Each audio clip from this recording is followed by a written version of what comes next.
సంవత్సరం సంవత్సరం త్రిపులస్ కెళ్ళి ప్రేక్షకులందరికీ నమస్కారం. మనము అయ్యప్ప స్వామికి ఇష్టమైన పండు మామిడి పండు. ఒక్కొక్క దేవుడికి ఒక పండు ఎలా ఇష్టము. గణపతికి దోసకాయ ఎలక పండు, సుబ్రహ్మణ్య స్వామి సంతర పండు, ఒక మహాలక్ష్మి దానిమ్మ పండు, శ్రీమన్ నారాయణుడికి జామకాయ, ఒక్కొక్క దేవుడికి ఒక్కొక్క ఎలా ఇష్టమో మన పండు స్వామివారికి ఫ్రూట్స్. అదేవిధంగా అయ్యప్ప స్వామి మహారాజు కాబట్టి అతనికి మహారాజు లాంటి మామిడి పండు ఇవ్వడం చాలా ఇష్టము. మనం మామిడి పండు పెట్టి అయ్యప్ప స్వామిని ఏది కోరుకుంటారు అది శీఘ్రంగా ఇచ్చేస్తారు.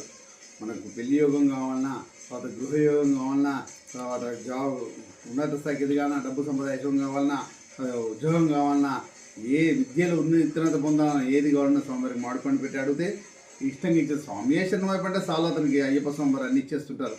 కాకపోతే ఇష్టమైన వారికి ఇష్టమైనది ఇస్తే ఇంకా ఆనందపడతారు. కాబట్టి అది కూడా మన అయ్యప్ప స్వామి వారికి ఇష్టమైన మామిడిపండు అయ్యప్ప స్వామి దీక్షలు ఒక్క రోజున పెట్టండి, బుధవారం రోజున ఇవ్వండి, లేకపోతే శబరిమలకి వెళ్ళేటప్పుడు తీసుకెళ్ళండి స్వామివారికి, లేకపోతే ఇక్కడైనా కూడా స్వామివారికి మీ సన్నిధానంలో మామిడి పండు ఇవ్వడం చాలా ముఖ్యమైనది.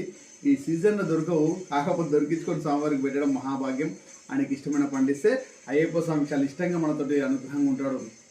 అందుగురించే అయ్యప్ప స్వాములు అందరూ కూడా మామిడిపండు ఎవరైనా సివిల్ స్వాములను ఎవరైనా కూడా మన ఇంట్లో వాళ్ళని ఎవరైనా కూడా అయ్యప్ప స్వామికి ఇష్టమైన మామిడిపండు పెట్టి మీ మనస్ఫూర్తిగా కోరుకోండి. స్వామివారు అతి శీఘ్రంగా మీకు ఏం కావాలని ఇచ్చేస్తారు. ఓకేనా?